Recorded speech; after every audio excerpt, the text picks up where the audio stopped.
12واں زبور، مدد کے لیے التجا۔ اے خداوند بچا لے، کیونکہ کوئی دیندار نہیں رہا، اور امانت دار لوگ بنی آدم میں سے مٹ گئے۔ وہ اپنے اپنے ہمسائے سے جھوٹ بولتے ہیں، وہ خوش آمدی لبوں سے دو رنگی باتیں کرتے ہیں۔ خداوند سب خوش آمدی لبوں کو اور بڑے بول بولنے والی زبان کو کاٹ ڈالے گا۔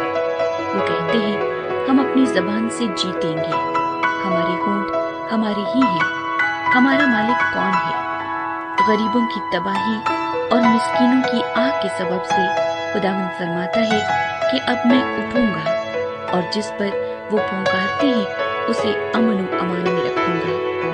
خداوند کا کلام پاک ہے، اس چاندی کی مانند جو بھٹی میں مٹی پر تائی گئی اور 7 بار صاف کی گئی ہو۔ تو ہی اے خداوند ان کی حفاظت کرے گا، تو ہی ان کو اس پشت سے ہمیشہ تک بچائے رکھے گا۔ جب بنی آدم میں پاجی پن کی قدر ہوتی ہے تو شریر ہر طرف چلتے پھرتے ہیں۔